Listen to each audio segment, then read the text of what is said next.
அங்காளி பங்காளி எல்லாருக்கும் வணக்கம். பொதுவா ஒவ்வொரு கோயிலையும் ஒரு மெயினான கடவுள் இருப்பாங்க. அந்த மெயினான கடவுளுக்கு ஒரு சிறப்பம்சம் இருக்கும். தஞ்சை பெரிய கோயில்னா சிவபெருமான், பழனிமலைனா முருகப்பெருமான், ஸ்ரீரங்கம் டெம்பிள்னா பெருமாள், இந்த மாதிரி சொல்லிக்கிட்டே போலாம். ஆனா ஒரு சில கோயில்கள்ல இதுக்கு விதிவிலக்கா அந்த கோயில்ல இருக்க மற்ற ஏதோ ஒரு கடவுள் பிரசித்தி பெற்றவங்களா இருப்பாங்க. அதே போன்ற ஒரு பிரசித்தி பெற்ற ஒரு ஸ்தலம் தான் திருக்கடையூர் அபிராமி அம்மன் டெம்பிள். இந்த கோயில் பாத்தீங்கன்னா சிவபெருமானுடையது. ஆனால் திருக்கடையூர் அபிராமி அம்மன் டெம்பிள் சொன்னாதான் எல்லாருக்குமே தெரியும். அதற்கு காரணம் என்னவென்று கேட்டீர்கள் என்றால் எனக்கு தெரியாது.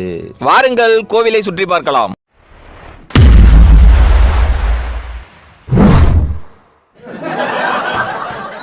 கோயிலுக்குள்ள பாத்தீங்கன்னா ஒரு மிகப்பெரிய ஒரு கோபுரம், சிவசிவாயன மந்திரம். மெயின் ரோட்ல பாத்தீங்கன்னா ஒரு ஆர்ச்சி, அதுல ஏகப்பட்ட கடவுள்கள். வெளியில நின்று அப்படி வாங்க உள்ள போலாம். மெயின் ஆர்ச்சிட்டே பாத்தீங்கன்னா உங்களுக்கு லெஃப்ட்லயும் ரைட்லயும் கார்னர் படிக்கிற மாதிரி இடம் இருக்கு. மெயின் ஆர்ச்சிட்டே பாத்தீங்கன்னா உங்களுக்கு சாமிக்கு தேவையான மாலை, பூஜை பொருட்கள் எல்லாமே இங்கே கிடைக்கிறது. அதையும் தாண்டி ஒரு போனோம்னா லெஃப்ட்ல பாத்தீங்கன்னா வளைவு கடை இருக்கு. அது நமக்கு தேவையில்லை, ஏன்னா நம்ம 90s கிட். இந்த ஃபேமிலி ஓவர்டேக் பண்ணி சாமியை பாக்குற ஆர்வத்துல சல்லுன்னு போனோம்னா ரைட் சைடு பாத்தீங்கன்னா ஒரு ஐயா உட்காந்து கிளிஜி விஷயம் பார்த்துட்டு இருக்காரு. நம்ம முதலில் தான் நமக்கே தெரியுமே. கோயில் கோபுரத்தின் கீழ் இருக்கும் படியை தாண்டி சென்றோம் என்றால் விநாயகரிடம் ஆசீர்வாதம் வாங்கும் தருணம் இது. செம பயம் இருந்தாலும் பர்ஃபார்மன்ஸ் பண்ண வேண்டியதா போச்சு கேமரா இருக்கிறதுனால. இதுதான் கோயில் மண்டபம். சாமி மட்டும் வந்து இங்கேயே உட்காந்துக்கலாம், இல்லைன்னா உள்ளே உட்காந்துக்கலாம். உள்ளே ஒரு இடம் இருக்கு.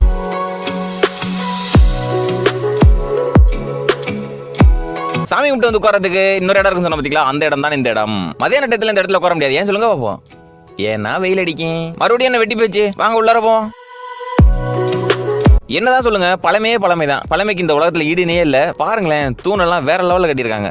செம்மையா இருக்கு பாக்குறதுக்கு இந்த வியூ. நண்பா சத்தியமா சொல்றேன், நான் தூணை தான் சொன்னேன். ஆக்சுவலா கரூரை பாத்தீங்கன்னா ரைட் சைடு. ஆனா இது தெரியாம 2 வாட்டி சுத்தி வந்தேன். அப்புறம் அங்கங்க கேட்டு தான் உள்ள போனேன். ஏன் இவ்வளவு கன்ஃபியூஷன் அப்படின்னா, படி பக்கத்துல ஒரு திண்ணை மாதிரி இருந்தது. அந்த இடத்துல வந்து பூஜை பண்ணிட்டு இருந்தாங்க. அதுலயே தான் போகணுன்றது எனக்கு தெரியல. இந்த இருக்காங்கல்ல, உங்கள்ட்ட தான் அப்புறம் தெளிவா வழி கேட்டு உள்ள போனேன்.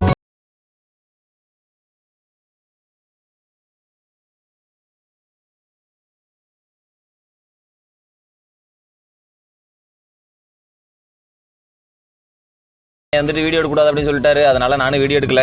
இந்த வீடியோ உங்களுக்கு பிடிச்சிருந்தா பிடிக்கலனாலும் லைக் பண்ணுங்க, ஷேர் பண்ணுங்க, கமெண்ட் பண்ணுங்க, சர்ப்ரைஸ் பண்ணுங்க. இதே மாதிரி ஒரு நல்ல வீடியோவில் சந்திக்கும் வரை உங்கள்ட்ட வந்து விடைபெறுகிறேன். நன்றி, வணக்கம்.